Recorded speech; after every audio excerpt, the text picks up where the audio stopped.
Hi friends, RK news తెలంగాణకు స్వాగతం. ఈరోజు ముఖ్యాంశాలు. ఆటో డ్రైవర్లకు కాంగ్రెస్ ఇచ్చిన హామీలు అమలు చేయాలని డిమాండ్ చేస్తూ బుధవారం ఆటోలో అసెంబ్లీకి వెళ్తున్న కేటీఆర్, గంగుల కమలాకర్, లక్ష్మణ్ రెడ్డి తదితరులు. ఆటో డ్రైవర్లకు ఇప్పటి వరకు ఇచ్చిన హామీని నెరవేర్చని రాష్ట్ర ప్రభుత్వం, వారి కుటుంబాలు అతలాకుతలమయ్యే స్థితిలో ఉన్నా కూడా వారికి ఇప్పటి వరకు సంవత్సరానికి ఇస్తానన్న 12,000 కూడా ఇవ్వకపోవడం ఇది ఎంతవరకు న్యాయం? కాంగ్రెస్ ప్రభుత్వం రావాలని ఆటో డ్రైవర్లు వాళ్ళ వంతు సహకారంగా తిరిగి ఓట్లేపించిళ్ళు. కానీ వాళ్ళ హామీని ఇప్పటి వరకు గాలికి వదిలేసి మీకు ఈ టైం వరకు నెరవేర్చామని కూడా వారికి ఖచ్చితమైన హామీ ఇవ్వని రాష్ట్ర ప్రభుత్వం, ఇది ఎంతవరకు న్యాయం? జీవన ఉపాధి కోసం రోజు 500, 600 సంపాదించుకొని బతికే కార్మికులకు ఇంత అన్యాయమా? ఈ ఫ్రీ బస్ పెట్టడం వల్ల వారికి ఉపాధి తక్కువ అయ్యే పరిస్థితిలో ఉన్నారు. కానీ మీరు ఆ 12,000 ఇచ్చినా కూడా వారికి ఎంతో కొంత సహకారం అందుతుందని డిమాండ్ చేయడం జరుగుతుంది. ఆటో డ్రైవర్ల తరపున కేటీఆర్ గారు రాష్ట్ర ప్రభుత్వాన్ని డిమాండ్ చేయడం జరుగుతుంది. మరియు ఆటో డ్రైవర్లు హైదరాబాద్లో ఉన్న ఆటో డ్రైవర్లను ఔటర్ రింగ్ రోడ్ అవతలనే ఉండాలి అనడం ఇది ఎంతవరకు ప్రభుత్వానికి న్యాయం? ఇప్పటికే వాళ్ళ కుటుంబాలలో కనీస జీవనం కూడా సాగని పరిస్థితుల్లో ఉండి వాళ్ళు ఇప్పటికిప్పుడు ఎలక్ట్రానిక్ ఆటోలు ఎలా కొనుక్కుంటారు?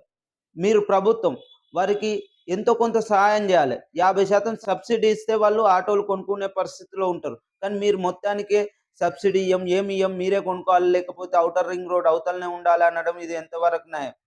వారికి ఇచ్చిన హామీని తగిన సమయంలో నెరవేర్చాలని ఆర్కేఎన్ఎస్ తరపున డిమాండ్ చేయడం జరుగుతుంది. సీలింగ్ భూమి సమర్పయామి. 1000 కోట్ల విలువైన ప్రభుత్వ భూమి దారాదత్తం. గాంధీ భార్య శ్యామలాదేవి, కూతురు నందిత సోదరుల పేరు మీదకు పట్టా మార్పిడి. అప్పుడు టీఆర్ఎస్ గవర్నమెంట్ ఉన్నప్పుడు కబ్జా జరిగిందని కేసీఆర్ గారు గాంధీ గారి రిజిస్ట్రేషన్లను ఆపడం జరిగింది.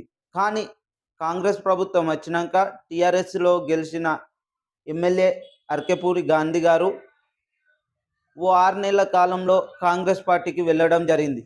వెళ్ళిన తర్వాత మన గవర్నమెంట్ గాంధీ గారికి 12 ఎకరాల కబ్జా కింద మరియు 30 ఎకరాలు గాంధీ గారికి అప్పగించడం జరిగింది. అంటే ఇది ఎంతవరకు న్యాయం? అంటే మీ ప్రభుత్వంకు వస్తే గవర్నమెంట్ భూమిని వారికి ఇస్తారా? ఇది ఎంతవరకు న్యాయమని తెలంగాణ ప్రజలు అడగడం జరుగుతుంది.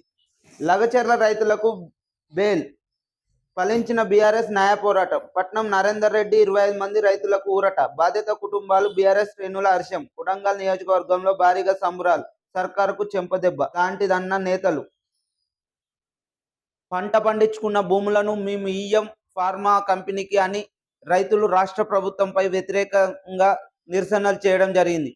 దానికి అనుగుణంగా రాష్ట్ర ప్రభుత్వం వారు అధికారులపై తిరగబడి కొట్టిల్లని ఆరోపణలతో కేసు పెట్టడం జరిగింది పంట పండించుకునే రైతులపై. కానీ ఆ రైతుల పక్షాన బీఆర్ఎస్ పార్టీ మరియు కేటీఆర్ గారు, హరీష్ రావు గారు వారి పక్షాన మేము ప్రతిపక్షంగా ఉండి రైతులకు న్యాయం జరగాలనే విషయం మీద న్యాయ పోరాటం చేయడం జరిగింది. 20 రోజుల తర్వాత న్యాయ పోరాటం సందర్భంగా హైకోర్టులో నిన్న పట్నం నరేందర్ రెడ్డి గారికి మరియు 25 మంది రైతులకు బెయిల్ రావడం జరిగింది. ఇది ప్రభుత్వానికి చెంపపాటు దెబ్బ అని అక్కడి కొడంగల్ రైతులు అనడం జరుగుతుంది.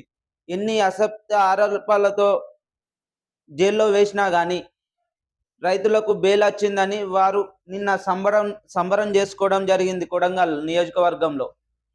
అదానితో దోస్తీ, చీకట్లో దోస్తీ, వెలుతురులో కుస్తీ.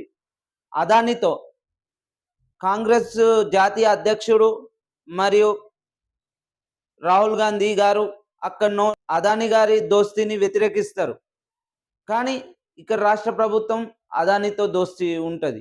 ఇది ఎంతవరకు న్యాయం? అంటే అక్కడ చేస్తేనో రైట్, ఇక్కడ చేస్తేనో అన్యాయమా? అంటే అక్కడ వెలుతురులను రాహుల్ గాంధీ గారు వ్యతిరేకిస్తారు, ఇక్కడ రేవంత్ రెడ్డి సర్కార్ చీకట్లో అదానితో దోస్తీ కడతారా? అంటే దేశానికి పోతే అదాని దొంగ, ఈడికి వస్తే మంచా? ఇది ఎంతవరకు న్యాయం? దీని గురించి రాష్ట్ర ప్రజలకు మీరు చెప్పాల్సిన అవసరం ఉంది. అంటే ఇక్కడ రాష్ట్ర ప్రభుత్వం ప్రజలకు సమాధానం చెప్పాలి. దానిపై వ్యతిరేకించిన బీఆర్ఎస్ నాయకులపై కేసులు పెట్టడం మరి ఇది ఎంతవరకు న్యాయం?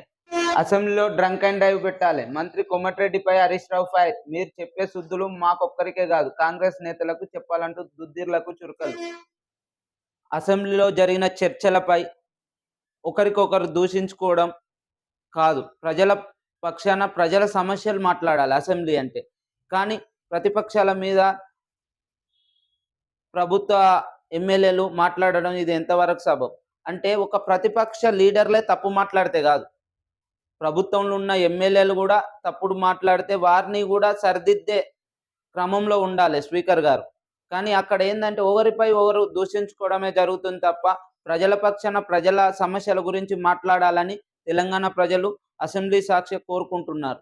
ఇది ప్రజల పక్షాన మీరు ప్రశ్నించాలే, ప్లస్ ప్రజల సమస్యలు మాట్లాడాలని తెలంగాణ యావత్ ప్రజలు కోరుకుంటున్నారు. అధ్వానంగా మారిన గురుకులాలు. ఏడాదిలో 54 మంది విద్యార్థులు మృతి. ప్రభుత్వంపై మాజీ మంత్రి గంగుల కమలాకర్ ధ్వజం. కంట్రోల్ సెంటర్ పునరుద్ధరణకు డిమాండ్. బీఆర్ఎస్ పాలనలో గురుకులాలు మంచి పొజిషన్కు తెచ్చిన మన కేసీఆర్ గారు ఇప్పుడు సంవత్సరం కాలంలోనే గురుకులాలలో ఘోరంగా అధ్వాన పరిస్థితుల్లో మారిన గురుకులాలు. ఎక్కడికక్కడ ఫుడ్ పాయిజన్ కావడం మరియు టాయిలెట్లు మరియు కనీస అవసరాలు కూడా లేని పరిస్థితులు ఉన్నాయి. కానీ 54 మంది పిల్లలు మృతి చెందడం ఇది ఎంతవరకు న్యాయం? అంటే 10 ఏళ్ల కాలంలో కూడా ఇంతమంది చనిపోలేదు. కానీ ఈ ఒక్క సంవత్సరం కాలంలో గురుకులాలు ఇంత అధ్వానంగా మారడానికి కారణం ఏందని ప్రతిపక్ష లీడర్లు అసెంబ్లీ సాక్షిగా ప్రభుత్వాన్ని ప్రశ్నించడం జరుగుతుంది. ఫార్ములా ఈపై చర్చిద్దాం. నేను సిద్ధం, మీరు సిద్ధమా? ముఖ్యమంత్రికి కేటీఆర్ లేఖ. ఫార్ములా ఈపై చర్చిద్దాం, మీరు సిద్ధమా అని అంటున్న మన మాజీ మంత్రి కేటీఆర్ గారు ముఖ్యమంత్రికి లేఖ రాయడం జరిగింది. మేము సిద్ధంగా ఉన్నాం, దీనిపై చర్చిద్దామా? అసత్య ఆరోపణలు చేయకూడదని ప్రభుత్వానికి సూచించిన మన కేటీఆర్ గారు చర్చకు మేము ఏడనైనా సిద్ధం, కానీ ఈ 4 గోడలలో చర్చించుడు కంటే 4 కోట్ల ప్రజల మధ్యలో చర్చిద్దామంటున్న మాజీ మంత్రి కేటీఆర్ గారు 700 కోట్ల లబ్ధి మీడియాకు సిఇఓ లీకులు ఇచ్చుడు కాదు. 4 గోడల మధ్య చర్చ కన్నా 4 కోట్ల మంది ప్రజల మధ్య చర్చ జరగాలి. ఏదో జరిగిందని అపోహలు సృష్టించే ప్రయత్నం సరికాదు. అంటే ఈ కార్ రేసింగ్ లో అవినీతి జరిగిందని అసత్య ఆరోపణలు చేస్తున్న రాష్ట్ర ప్రభుత్వం. కానీ నేను ఏడికైనా సిద్ధం, ఎక్కడికైనా వస్తా, కానీ ఈ 4 గోడల మధ్యలో జరిగితే ఇక్కడనే ఉంటుంది. కానీ 4 కోట్ల మంది ప్రజల మధ్యలో జరగాలంటున్న మన మాజీ మంత్రి కేటీఆర్ గారు దీనికి రాష్ట్ర ప్రభుత్వం ఏ విధంగా సమాధానం ఇస్తారో చూస్తూ ఉందాం. ఇలాంటి మరెన్నో వీడియోస్ కొరకు ఆర్కే న్యూస్ తెలంగాణను సబ్స్క్రైబ్ చేయండి, షేర్ చేయండి. మీ సపోర్ట్ ఎల్లవేళలా ఉంటే మరిన్ని వీడియోస్ చేసేందుకు ముందుకు వస్తాను.